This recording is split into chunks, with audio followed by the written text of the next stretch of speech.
really still a lot of open questions about how tidal disruption events happen and unfold. About 100 of them known still in the universe, so it's not that many of them yet. In galaxies that have had these huge mergers, you reach that pressure point sooner. And so actually you have these... The burp point, exactly. This is what black holes do, right? I like to say that they burp. Essentially, they're trying to take in so much at once that the easiest thing to do as that pressure builds up and builds up is to throw some material back out.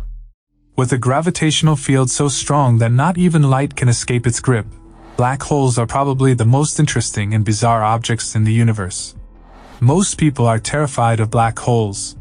According to a popular belief, black holes are gigantic, bottomless pits that are invisible in deep space, yet devour everything that comes near them. However, black holes are among the most mystifying things in the universe. Due to their extreme properties, a theoretical description of these celestial bodies requires the use of general relativity, the theory proposed by Einstein in 1915, which treats gravitational fields as deformations in the fabric of space-time. Black holes are usually formed from the collapse of massive stars during their final stage of evolution. Therefore, when a black hole is born, its mass does not exceed a few dozen solar masses. However, once formed, a black hole begins absorbing the matter around it.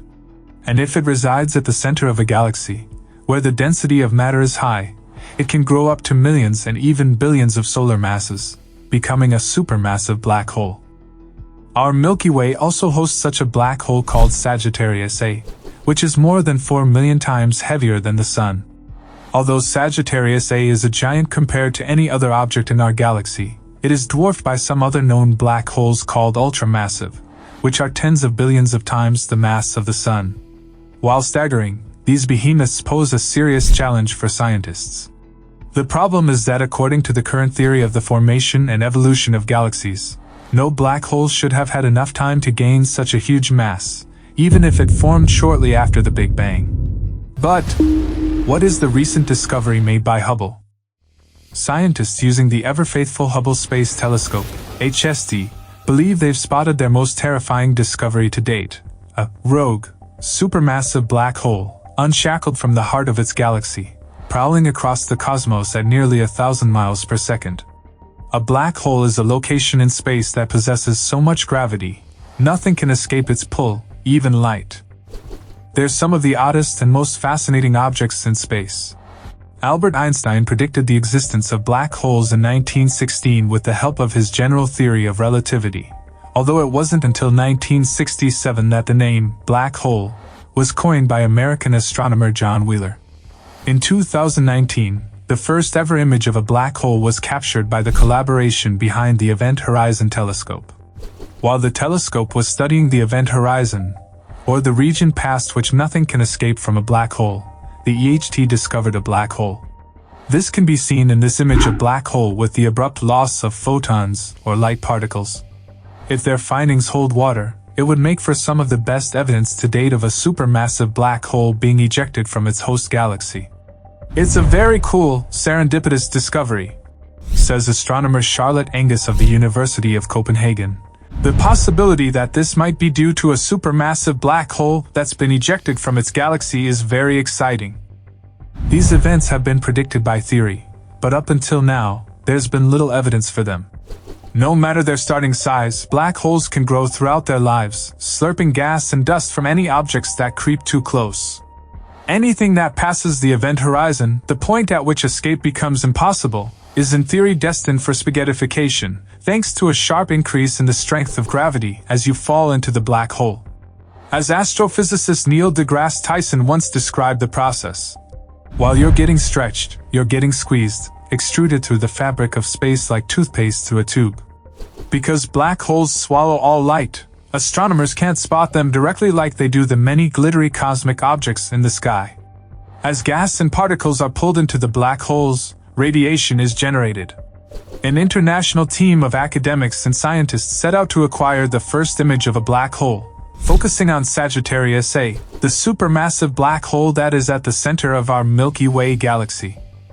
The image of Sagittarius A was quite challenging to acquire, necessitating the collaboration of several observatories and radio telescopes all around the world. This global network of radio telescopes was known as the Event Horizon Telescope, and the procedure of capturing a single image of Sagittarius A was quite spectacular. From observatories in French Alps to another in the Spain and all the way to MIT, a network of 10 observatories worked together concurrently.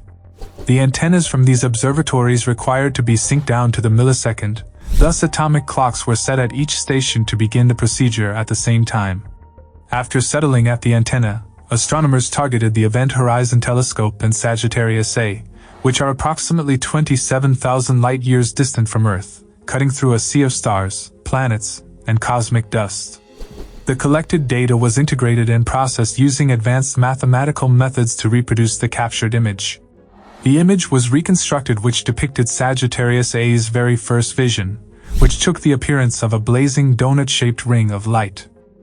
This ring image was not of the black hole itself, but rather the outline of light outside the event horizon, which is just beyond the barrier where light cannot escape the supermassive black hole's gravity.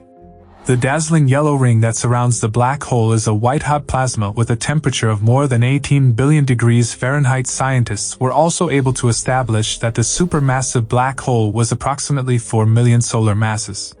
While looking for colliding dwarf galaxies with the Hubble Space Telescope, astronomer Peter van Dokkum and colleagues spotted something peculiar: a long, straight line that seemed to extend away from a distant galaxy, growing narrower and brighter as it went.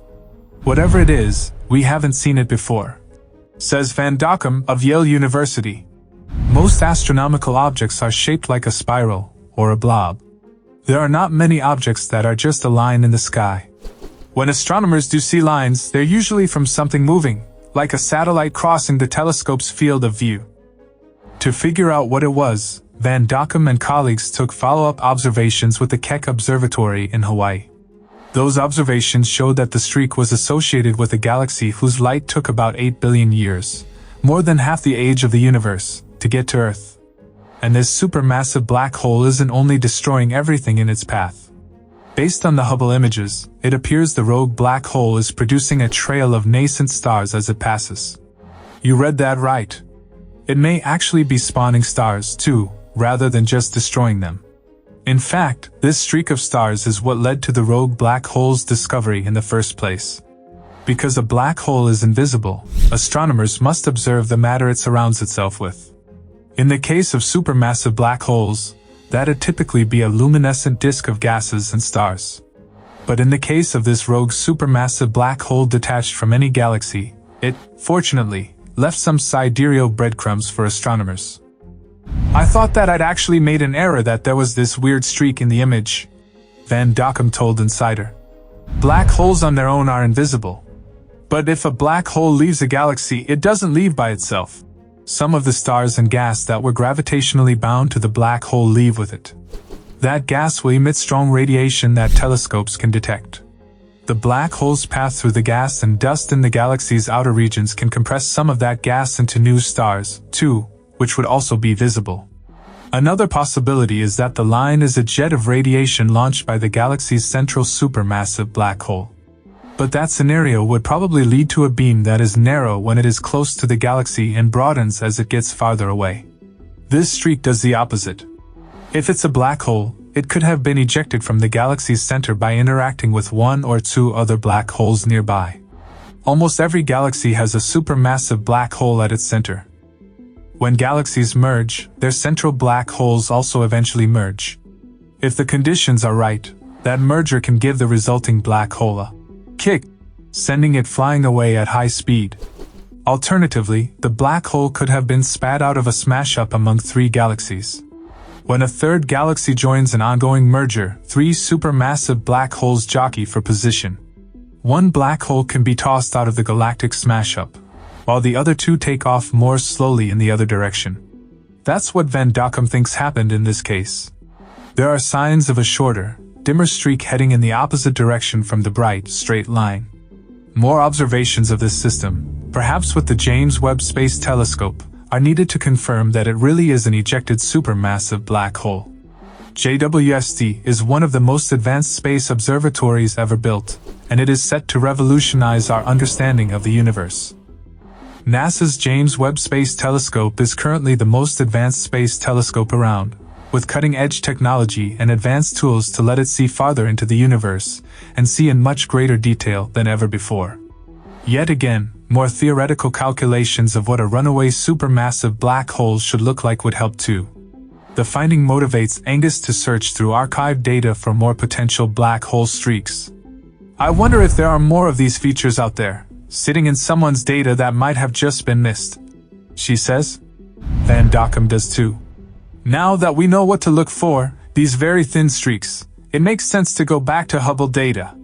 We have 25 years of Hubble images that have not been searched with this purpose, he says. If there are more to be found, I think we can do it. That's it for the video. Tell us in the comments section what do you think about this black hole. As always, thanks for watching our video. See you in the next one.